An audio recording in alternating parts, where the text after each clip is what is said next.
ఈ వ్యూహస్వరూపం వాసుదేవ, సంకర్షణ, ప్రద్యుమ్న, అనిరుద్ధ భేదాలతో 4 రకాలు.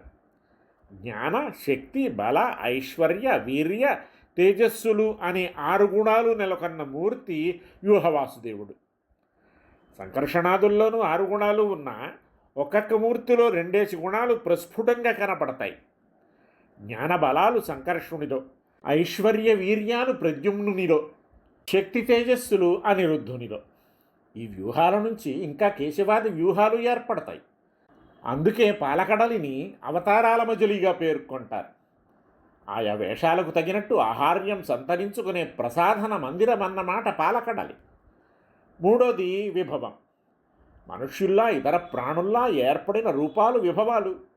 రామకృష్ణాదులు, మత్స్యకూర్మాదులు, వీటిని అవతారాలు అంటారు. అవతారం అంటే దిగివచ్చినది అని అర్థం, అంతేకాని పుట్టినది కాదు. ఇలా దిగటం కానీ, ఆయా శరీరాలు ధరించటం కానీ భగవంతుని ఇచ్ఛ వల్లే తప్ప మరలా కర్మ వల్ల కాదు. శిష్టరక్షణం, దుష్ట శిక్షణం ఈ అవతారాల ప్రయోజనం. జీవుల హృదయాల్లో సూక్ష్మరూపంగా నిలిచి వారిని నియమిస్తూ ఉండే రూపం అంతర్యామి.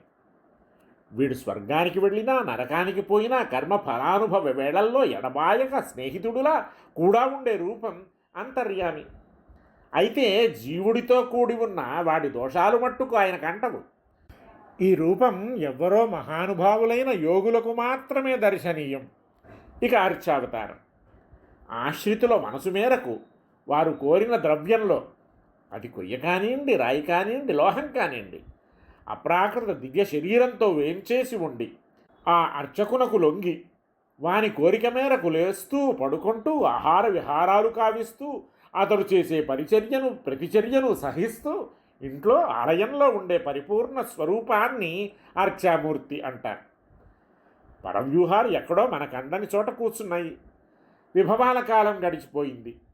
రామకృష్ణాదులు ఎప్పుడో గడిచిపోయారు. మనమేమో ఇప్పుడుంటిమి. అంచేత వారు మనకు దక్కేవారు కాదు. అంతర్యామి అంతంత మాత్రం వారికి అందరకు గోచరించేది కాదు. ఇక అర్చామూర్తి సర్వకాలాల్లో సర్వదేశాల్లో సర్వులకు సులభం. పరవాసుదేవుడి వలె పరిపూర్ణమైన దీని. అంచేత అర్చామూర్తే మనకు సేవనీయం.